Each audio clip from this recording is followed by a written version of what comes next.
akhirnya kita kepo juga ya, merasa tergelitik juga menyimak akhir-akhir ini kondisi pemilihan umum yang belum masih sekitar 8 bulan lagi akan kita lakukan pencoblosan di TPS.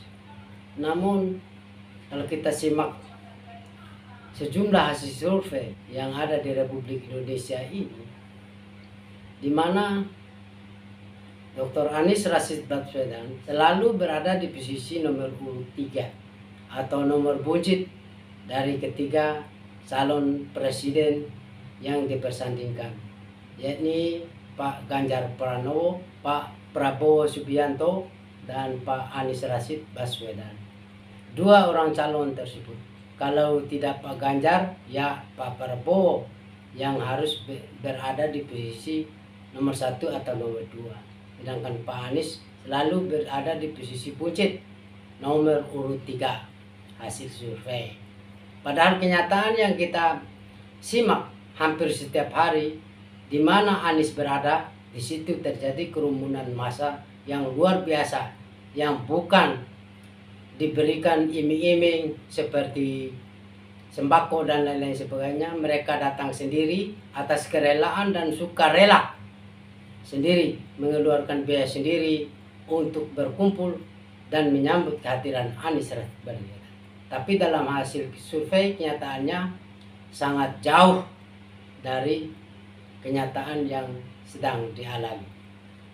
Hal itu dipertegas pula oleh statement Pak Presiden Joko Widodo yang menyatakan cawe-cawe terhadap calon presiden, tidak akan netral dalam menghadapi calon presiden yang akan datang.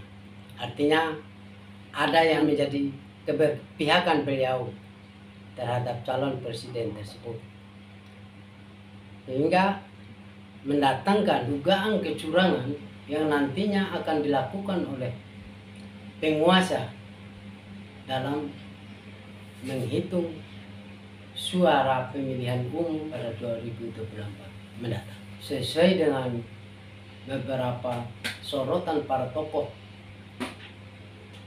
yang kita tayangkan berikut ini.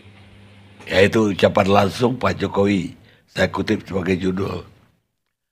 Saya tidak akan netral untuk negara ini. Saya perlu cawe-cawe. Apa tuh artinya cawe-cawe sebenarnya? Ya campur tangan yang tidak perlu. Ini saya terangkan dari sudut pandang psikoanalisis seorang politisi yang masih ingin bermain untuk menentukan langkah berikutnya. Jokowi yang ngomong cawe-cawe bukan Jokowi yang presiden, bukan Jokowi yang kepala negara. Tapi sebagai political player yang dalam upaya terakhir ingin menegakkan benang basah itu kan. Jadi itu frustrasi sebetulnya tuh. Kalau kita lihat secara psikoanalisis, Jokowi ada dalam frustrasi mau ngapain. Orang yang kiri kanan dia nggak tahu mau ngapain ya.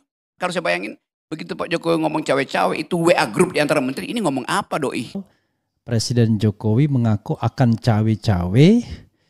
Untuk apa nanti kita akan lihat, kita bacakan. Tapi yang jelas ini adalah ancaman luar biasa bagi pemilu yang jujur dan adil. Artinya Jokowi akan all out memenangkan calon yang dia endorse.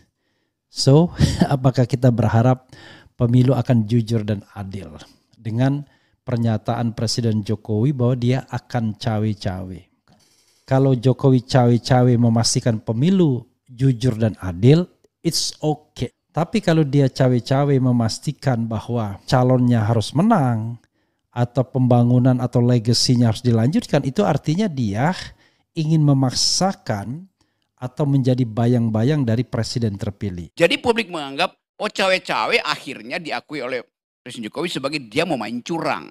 Karena Jokowi nggak punya lagi peralatan untuk memastikan siapa yang akan dia bebankan dengan legasi dia kan ada. Oleh karena itu dia turun sendiri akhirnya kan. Saya mau cawe-cawe, saya tidak netral. Terjemahannya di dalam Wikipedia artinya saya mau main curang. Kalau dia cawe-cawe dalam konteks urusan pemerintahan, tidak ada yang salah. Tapi kalau dia cawe-cawe di luar urusan pemerintahan, itu salah. Suka atau tidak, senang atau tidak, salah. Urus capres misalnya. Siapa yang harus jadi capres, siapa harus jadi cawapres, berapa banyak yang berkoalisi, koalisi dengan apa saja, dan seterusnya, dan seterusnya.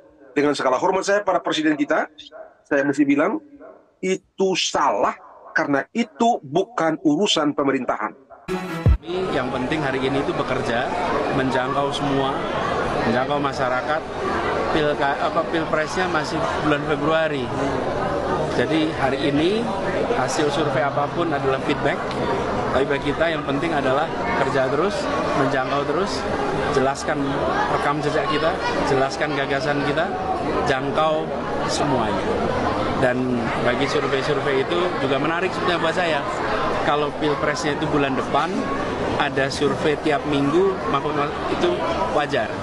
Tapi kalau pilpresnya masih 8 bulan lagi, terus tiap minggu ada survei, kadang-kadang saya berpikir, atau ada pertanyaan, ini survei menangkap opini atau survei untuk membentuk opini?